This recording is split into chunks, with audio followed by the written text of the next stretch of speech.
বিশালগড় মহকুমায় ক্রমবর্ধমান অরাজক পরিস্থিতি, বেআইনি অস্ত্রের দাপট এবং আইন শৃঙ্খলার চরম অবনতির অভিযোগ তুলে প্রশাসনের বিরুদ্ধে সরব হল সিপিআইএম। বৃহস্পতিবার সকালে মহকুমা কমিটির উদ্যোগে একটি প্রতিবাদ মিছিল বের করে এসডিপিও অফিসের সামনে গিয়ে প্রতীকী খোলা স্মারকলিপি টাঙিয়ে দেয় দলীয় কর্মী সমর্থকরা। সিপিআইএমের অভিযোগ, 2018 সালে সরকার পরিবর্তনের পর থেকে বিশালগড় জুড়ে সন্ত্রাস ও ভয়ভীতির পরিবেশ তৈরি হয়েছে। শাসক দল সমর্থিত দুষ্কৃতীদের দৌরাত্ম্যে সাধারণ মানুষ আতঙ্কে দিন কাটাচ্ছেন। অভিযোগ, গত কয়েক বছরে পার্টির একাধিক কর্মী খুন হয়েছে, শতাধিক নেতা কর্মী মারধরের শিকার হয়েছেন এবং বহু বাড়িঘর ও ব্যবসায়িক প্রতিষ্ঠান ভাঙচুর বা আগুনে পুড়িয়ে দেওয়া হয়েছে। এমনকি দলীয় অফিসগুলিও একাধিকবার হামলার শিকার হয়েছে বলে দাবি করা হয়। দলটির পক্ষ থেকে আরও বলা হয়, এলাকায় বেআইনি অস্ত্রের রমরমা ব্যবসা গড়ে উঠেছে এবং প্রকাশ্যে আগ্নেয়াস্ত্র নিয়ে ঘোরাফেরা করছে দুষ্কৃতিকারীরা। সম্প্রতি একাধিক গুলি চালানোর ঘটনা, গ্যাংওয়ার এবং চাঁদাবাজির অভিযোগ তুলে সিপিআইএম দাবি করে এসব ঘটনার পর পুলিশ প্রশাসন কার্যত নিষ্ক্রিয়। বারবার অভিযোগ জানানো সত্ত্বেও কোনো কার্যকর পদক্ষেপ নেওয়া হয়নি বলেও ক্ষোভ প্রকাশ করা হয়। এদিন টাঙ্গানো প্রতীকী স্মারকলিপিতে উল্লেখ করা হয়, বিশালগড়বাসী আজ চরম নিরাপত্তাহীনতায় ভুগছে। চারিদিকে বেআইনি অস্ত্র, সন্ত্রাস, লুটতরাজ, চুরি, ছিনতাই ও খুনের ঘটনা বেড়েই চলেছে, অথচ পুলিশ প্রশাসন নির্বিকার, সম্পূর্ণ ব্যর্থ। আমরা শান্তি ও গণতন্ত্র ফিরিয়ে আনার দাবি জানাচ্ছি। সিপিআইএম নেতৃবৃন্দের বক্তব্য, যদি অবিলম্বে পরিস্থিতি নিয়ন্ত্রণে আনা না হয় তাহলে আগামী দিনে আরো বৃহত্তর আন্দোলনে নামতে বাধ্য হবেন তারা। এদিকে সাধারণ মানুষের মধ্যেও আতঙ্ক বাড়ছে বলে দাবি করা হয়েছে।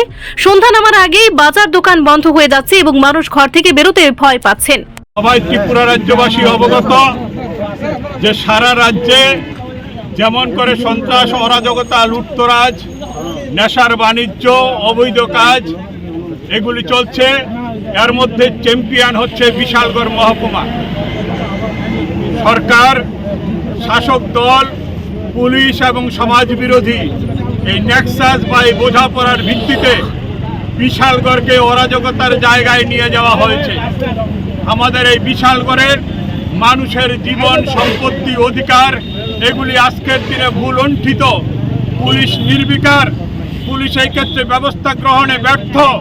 প্রতিদিন অন্যায় কাজ, অবিচার, মানুষের গণতান্ত্রিক অধিকার হরণ এবং অবৈধ ব্যবসা, সমাজ বিরোধী দৌরাত্ম্য, অস্ত্রের মজুদ ভাণ্ডার এগুলি সারা রাজ্যের সঙ্গে বিশালগড়ে প্রতিযোগিতায় এগিয়ে গেছে। মহকুমা পুলিশ প্রশাসনের কাছে আমরা লিখিত আবেদনপত্র জমা দিয়ে আর কোনো লাভ নেই, কারণ এই পুলিশ প্রশাসনের কাছে অতীতে বহুবার আমরা তার দৃষ্টি আকর্ষণ করার চেষ্টা করেছি, কিন্তু পুলিশ প্রশাসন এই ক্ষেত্রে কোনো কর্ণপাত করে না। শাসক দলের দাবিদারি করে সমাজ বিরোধীদেরকে সুরক্ষার দায়িত্ব নেয় পুলিশ। সেই কারণে পুলিশ প্রশাসনের সামগ্রিক, পুলিশ প্রশাসন, আরক্ষা প্রশাসনের সামগ্রিক যে তাদের কর্তৃপক্ষ, সবার উদ্দেশ্যে মাননীয় এসডিপিও মহোদয়ের বরাবরে আমরা এই খোলা স্মারকলিপি আজকের দিনে এখানটায় দিয়ে গেলাম। রিপোর্ট, সংবাদ প্রতীক্ষা।